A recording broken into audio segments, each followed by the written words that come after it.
Warahmatullahi wabarakatuh. Melanjutkan materi kita mikroekonomi pada minggu sebelumnya, kita sampai pada prinsip yang kelima pada minggu yang lalu. Pada minggu yang lalu kita melihat bahwa perdagangan itu harus menguntungkan semua pihak, mulai dari pihak penjual, pembeli, dan seluruh pihak, baik itu pemerintah maupun masyarakat secara luas, itu mereka harus memiliki keuntungan bagi diri mereka sendiri maupun untuk orang lain. Jadi tidak bisa dalam sebuah perdagangan itu seseorang hanya menginginkan keuntungannya sendiri. Nah, prinsip yang selanjutnya adalah prinsip keenam, yakni pasar merupakan tempat yang baik untuk mengorganisasikan kegiatan ekonomi. Nah, pasar di sini menjadi tempat atau wadah yang paling optimal, di mana ketika ada seorang penjual maupun pembeli, ataupun ada sekelompok masyarakat, ataupun dalam hal ini misalkan ada kebijakan dari pemerintah, itu paling tepat ditempatkan pada pasar untuk mengorganisasikan sebuah kegiatan ekonomi. Misalkan ada tingkat ekonomi sedang turun, maka cara menaikkannya bagaimana? Yaitu dengan memperbanyak produktivitas. Nah, memperbanyak produktivitas ini juga merupakan bagian dari pasar. Seperti itu. Kemudian, di sini ketika kita berbicara bahwa pasar merupakan tempat yang baik untuk mengorganisasikan kegiatan ekonomi, maka perlu kita ketahui dalam pasar itu ada sebutan market ekonomi, atau di sini sebuah jenis perekonomian yang mengalokasikan sumber dayanya untuk keputusan yang terdesentralisasi dari berbagai perusahaan dan rumah tangga. Artinya di sini adalah sebuah wadah atau tempat di mana seluruh kegiatan ekonomi itu bertumpu pada pasar itu. Pasar tidak diartikan sebagai pasar tradisional ya, tetapi tempat bertemunya penjual dan pembeli. Nah, dalam sebuah market ekonomi, rumah tangga juga dapat menentukan apakah mereka itu akan bekerja dalam perusahaan ataukah mereka akan memperoleh pendapatan dengan bekerja sendiri, seperti itu. Nah, artinya di sini bahwa seluruh keadaan atau seluruh lingkaran penjualan maupun pembelian itu dapat diorganisasikan dalam sebuah pasar. Kegiatan menjual dan membeli atau kegiatan memperoleh laba dan sebagai memperoleh pendapatan itu disebut sebagai ekonomi. Nah, di sini pasar itu sebetulnya dapat dipengaruhi oleh berbagai hal.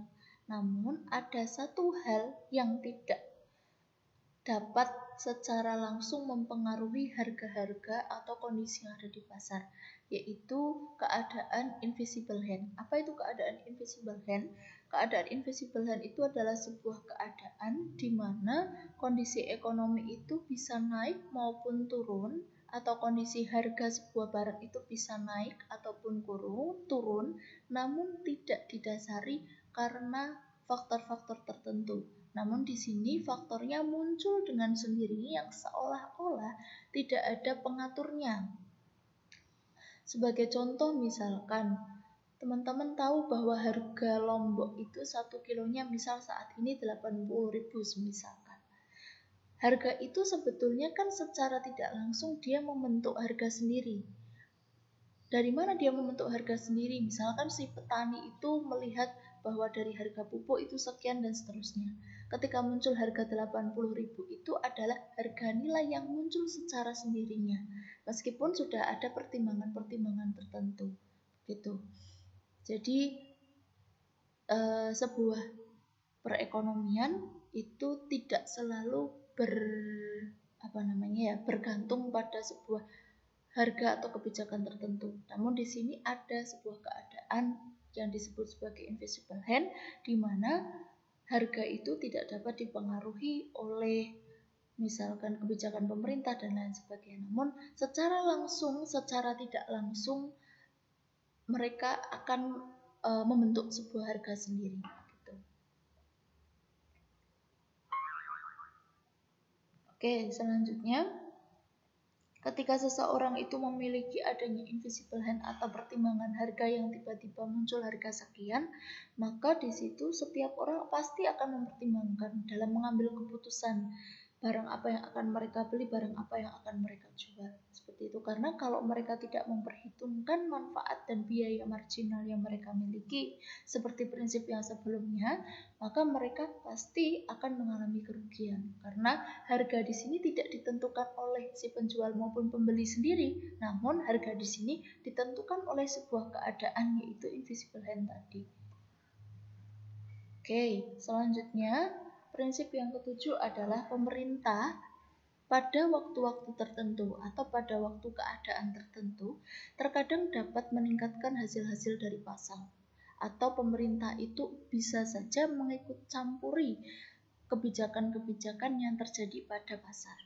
Semisal kita contohkan pada waktu bulan Ramadan, teman-teman pasti pernah melihat adanya lonjakan harga sembako yang sangat tinggi. Nah, ketika muncul adanya harga sembako yang tiba-tiba ini sangat tinggi, itu biasanya pemerintah membuat sebuah kebijakan membatasi harga sembako agar tidak terlalu melonjak. Nah, kebijakan di sini itu bagian dari tugas pemerintah. Untuk apa? Untuk meningkatkan hasil-hasil pasar. Karena ketika misal harga sembako tinggi, misalkan beras harganya tinggi sekali. Nah, pada saat itu kan otomatis di situ banyak orang akan mengalihkan makanannya. Misalkan yang awalnya beras itu jadi mereka mungkin bisa memilih roti atau seterusnya. Begitu. Nah, ketika mereka memilih roti atau barang-barang lain yang ada penggantinya, itu akan mengakibatkan kerugian pada pihak-pihak tertentu, baik itu petani, penjual, dan seterusnya. Nah, ketika sebuah kegagalan pasar itu terjadi, maka pemerintah perlu melihat, ketika pemerintah itu membuat sebuah kebijakan tertentu, mereka harus melihat efisien dan equity. Efisien itu apa? Efisien itu artinya segala sesuatu yang kebijakan yang mereka putuskan itu harus tepat guna. Jadi artinya kebijakannya itu tidak hanya untuk 1-2 orang saja, begitu, tetapi tepat sasaran. Nah, sedangkan equity adalah kebijakan ini harus menyeluruh untuk seluruh masyarakat. Kalau misal kita tinggal di Indonesia, harus menyeluruh untuk semua masyarakat di Indonesia. Jangan sampai ketika di Jawa misalkan harga sembakonya turun sekian persen, tetapi misalkan di daerah Sumatera atau di Sulawesi masih tetap tinggi. Nah, itu yang belum tepat sasaran atau belum efisien dan belum equity. Tuh. Nah, apabila misalkan pemerintah tidak mampu membuat sebuah kebijakan tertentu dan perusahaan juga tidak mampu mengelola kondisi ekonomi tertentu, maka terjadi sebuah kegagalan pasar. Bisa saja terjadi kegagalan pasar. Apa itu kegagalan pasar? Kegagalan pasar itu suatu keadaan di mana perusahaan ataupun organisasi ataupun pemerintah itu sendiri melakukan kegagalan dalam memproduksi sebuah barang maupun jasa. Misalkan kalau untuk perusahaan misalkan perusahaan ini, contohnya perusahaan Lapindo. Nah, itu mereka pernah mengalami kegagalan, yaitu atas karena lumpurnya itu yang dibor, kemudian mereka sampai pada lapisan tertentu yang seharusnya tidak boleh dibor, tapi mereka tetap mengebor. Nah, itu akhirnya memunculkan kegagalan pasar yang menyebabkan banjirnya lumpur Lapindo itu. Nah, itu salah satu bentuk kegagalan pasar. Nah, untuk prinsip yang selanjutnya, yang ke-8 adalah standar hidup suatu negara itu bergantung kepada kemampuannya dalam menghasilkan barang dan jasa. Artinya di sini bahwa setiap negara itu pasti akan memperoleh setiap negara itu mereka akan hidup bergantung pada berapa jenis produktivitas yang mereka hasilkan. Misalkan contoh kecil saja. Indonesia misal saat ini tidak berani menetapkan kebijakan lockdown, karena kebijakan lockdown itu dengan berbagai pertimbangan otomatis pasar di masyarakat itu akan mati ketika ada kebijakan tersebut. Nah, lalu kebijakan apa yang diambil ketika sebuah pasar itu mati? Otomatis harus mengambil kebijakan yang lain, misalkan dengan adanya sumbangsih dari pemerintah berupa sembako dan sebagainya, atau biaya pendanaan dan seterusnya. Nah, itu ketika sebuah pemerintahan ingin membuat kebijakan demikian, itu pemerintah juga harus berpikir, kira-kira berapa persen yang harus dikeluarkan untuk sembako dan seterusnya itu? Apakah cukup dana yang dimiliki oleh Indonesia? Nah, kalau Indonesia tidak menetapkan kebijakan itu atau mungkin tidak memberikan kebijakan-kebijakan yang memudahkan sumbangan dan seterusnya itu tadi, itu dikarenakan standar hidup negara kita itu masih bersifat negara berkembang. Dari mana kita tahu? Karena produktivitas yang kita hasilkan belum sebanding dengan negara-negara maju. Ketika kita sudah sebanding dengan negara-negara maju, otomatis surplus di negara kita itu tinggi. Maka RAB yang kita miliki itu bisa surplus. Ketika RAB sudah surplus dan menghasilkan uang saving untuk negara, maka bisa digunakan untuk standar hidup mereka. Gitu.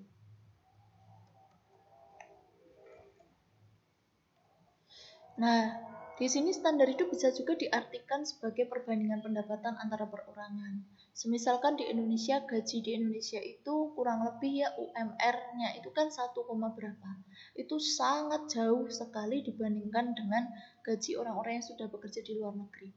Misalkan kita lihat saja, contoh TKI atau TKW yang bekerja di luar negeri saja ketika masuk di Indonesia itu gajinya sangat tinggi dibandingkan dengan gaji orang-orang yang sudah bekerja di kantoran. Mungkin ada beberapa yang seperti itu. Nah, itu termasuk sebagai bagian dari perbandingan pendapatan perorangan. Jadi dengan adanya standar hidup ini, karena Indonesia itu memiliki penghasilan barang dan jasa yang minim, maka standar hidup mereka, perbandingan pendapatan perorangan juga tidak terlalu jauh. Jadi rentangnya tidak terlalu tinggi. Seperti itu. Nah, kemudian prinsip yang ke-9. Ketika sebuah harga itu meningkat, maka pemerintah akan mencetak uang yang banyak. Nah, ini adalah keadaan inflasi. Apa itu inflasi? Inflasi itu peningkatan harga secara signifikan terhadap keseluruhan masyarakat dalam sebuah kondisi ekonomi tertentu. Nah, inflasi ini terjadi ketika pada waktu tertentu itu pemerintah mengalami krisis. Misalkan tidak ada uang sama sekali. Kemudian akhirnya pemerintah berargumen mereka akan membangun misalkan Indonesia dan seterusnya. Akhirnya mereka mencetak uang, kemudian mereka mengambil hutang dan seterusnya. Nah, ketika pemerintah itu mencetak uang yang secara berlebih, ya, itu bisa mengakibatkan apa? Mengakibatkan kondisi ekonomi yang tidak stabil. Nah, penyebabnya bagaimana? Penyebab dari inflasi itu disebabkan karena pertumbuhan jumlah uang yang sangat tinggi. Jadi pemerintah itu mencetak uang yang terlalu banyak. Kemudian nanti mengakibatkan apa atas terjadinya inflasi itu? Ketika sebuah inflasi terjadi, otomatis ketika banyak uang yang beredar, orang-orang kan konsumtifnya naik, ya kan? Mereka akan meningkatkan keinginan untuk mengkonsumsi segala sesuatu itu kan naik.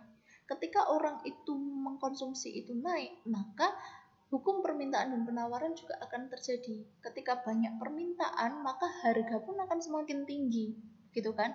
Ketika orang banyak meminta barang X, maka harganya ditinggikan. Nah, ketika harga itu tinggi, seluruh harga misalkan itu banyak harga-harga yang mahal, maka di sini akan merugikan perusahaan. Perusahaan akan mengalami laba yang kecil karena harus menjual barangnya dengan harga yang tinggi, sedangkan mereka juga harus menggaji karyawannya dengan gaji yang tinggi. Kenapa gaji yang tinggi? Karena tingkat konsumtif masyarakat meningkat gitu. Nah, ketika kondisi seperti ini berakhir pada apa? Maka pemerintah akan mencetak uang besar. Ketika pemerintah mencetak uang yang banyak ini tadi, kondisinya kembali lagi pemerintah